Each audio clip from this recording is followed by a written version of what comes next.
صلاۃ والسلام کی نشانیاں تھیں، اس کے اندر ان کی مکانات کی تصویریں تھیں۔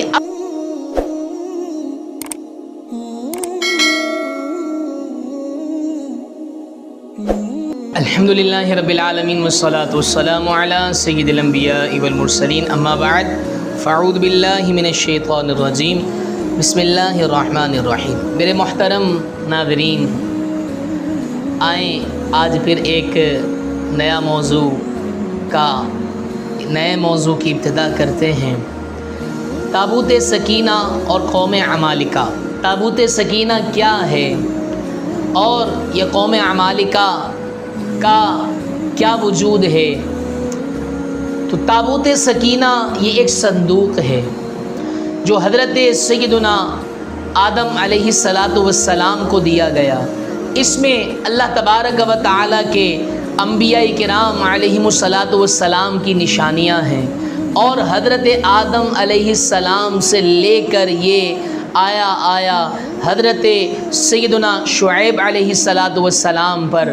اسی طریقے سے یہ تابوت سکینہ صندوق پھر حضرت سیدنا موسیٰ علیہ السلام کے پاس آیا، اور پھر بنی اسرائیل کے اندر اس کو بڑی پذیرائی ملی۔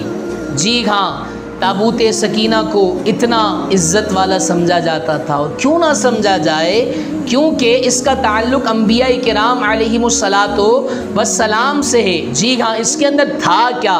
اس کے اندر انبیاء کرام علیہم السلام کے مکانات کی تصویریں تھیں، ان کے واقعات کے تصویریں تھیں، اس کے اندر موجود تھی۔ اور پھر حضرت سیدنا موسیٰ علیہ السلام نے اپنی دور کے اندر اس کے اندر اپنا عصا مبارک بھی رکھا، اپنی چپل مبارک بھی رکھی، اور اسی طریقے سے جو زندگی گزارنے کے سامان وغیرہ ہوتے ہیں اس کے اندر وہ استعمال کی چیزیں رکھا کرتے تھے۔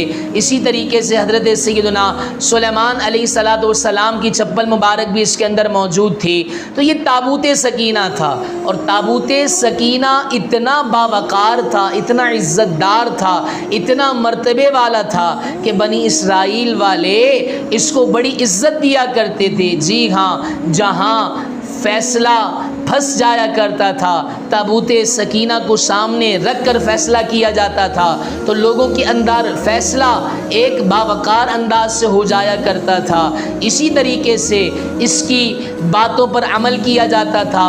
جب کوئی باتیں پھنس جاتی تابوت سکینہ سے، جب مشورہ طلب کیا جاتا تو اللہ تبارک و تعالیٰ کے حکم سے یہ تابوت سکینہ اچھا مشورہ دیا کرتا تھا۔ لیکن بالآخر ایک وقت ایسا آیا کہ جب بنی اسرائیل کا ظلم بڑھنے لگا، جی ہاں، بنی اسرائیل والوں نے اللہ کے نبی حضرت سیدنا موسیٰ علیہ السلام کو تنگ کرنا شروع کیا، معاذ اللہ ان کی خلاف ورزی کرنا شروع کی۔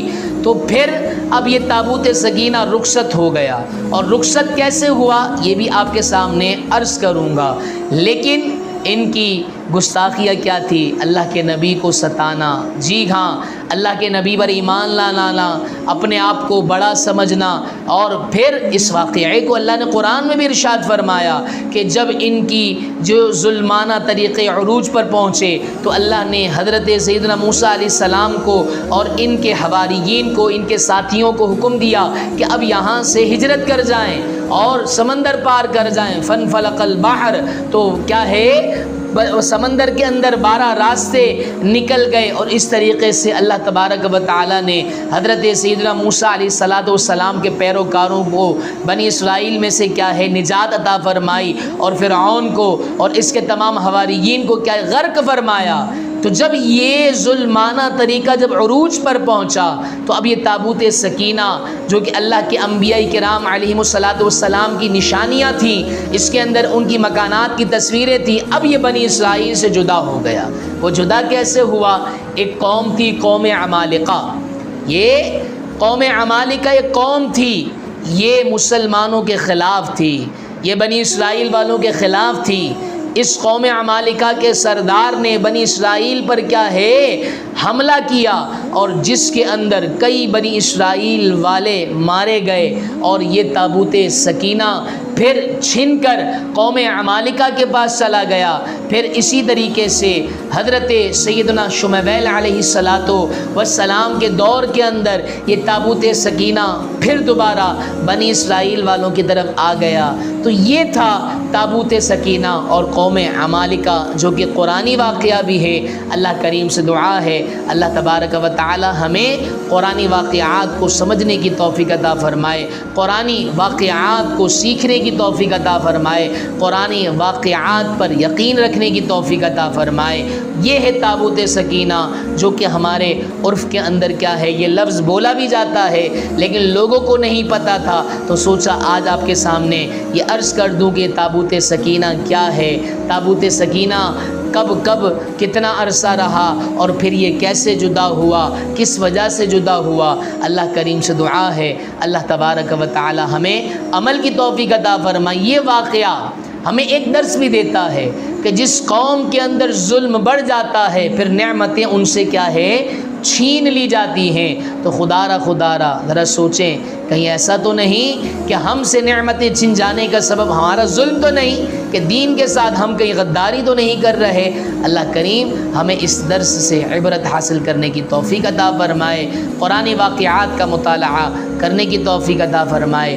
آمین بجاہ نبی الامین صلی اللہ تعالی علیہ وسلم۔